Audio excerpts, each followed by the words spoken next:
Okay, yes, concluding remarks. I think we had a very intense and exhausting meeting. It started with a key person behind the FAIR movement, Barend Mons, and we finished with a key person in the European Open Science Cloud, Karel Leube.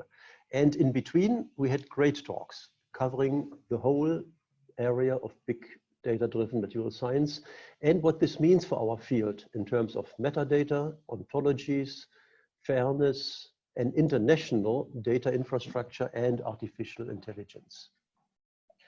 All talks are already available at YouTube and Kushare, and the videos showing the discussions will in fact be added very soon.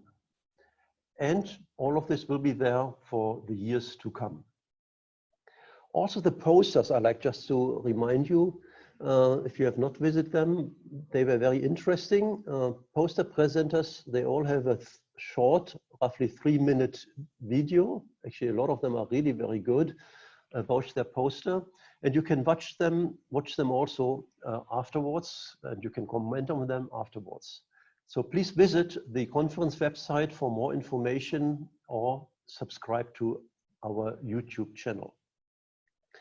It was emphasized by several speakers that a fair data infrastructure is urgently needed.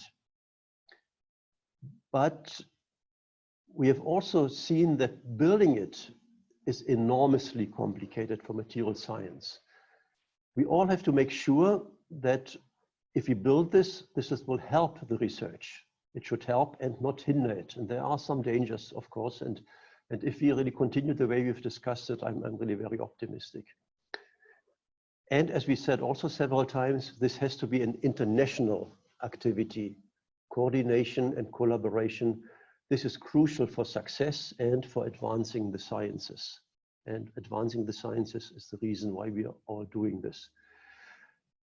I like to suggest that you all spread the word about the urgent needs for building such international fair research data infrastructure, that you explain to our colleagues that and how this will advance our future research. It will advance it if and only if this is done properly. And then we will reach new horizons for materials research, which was the title by the plenary talk by Claudia Draxler. In this virtual meeting, we had great presentations and discussion, but unfortunately, we were not running into someone else incidentally in the hallway or at the conference dinner.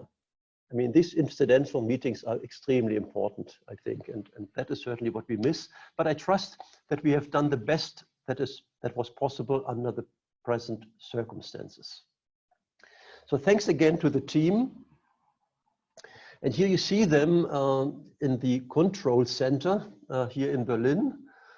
You see from, actually, I mean, maybe I show that. So you see actually how we work and how we were feeded the last couple of days. And then on the next slide, actually, you see them on a headshot, I think.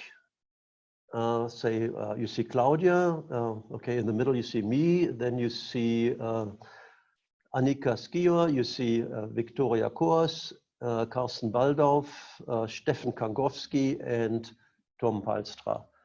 So they all worked very hard and I think did a great job.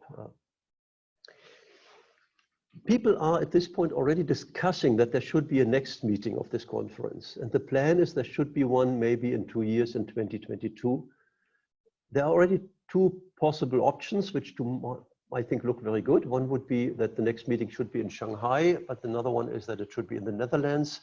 We will discuss it with the members of the association FAIR-DI and we'll let you know in due time. This is the end. Typically, I would have said, actually, I wish you a safe trip home.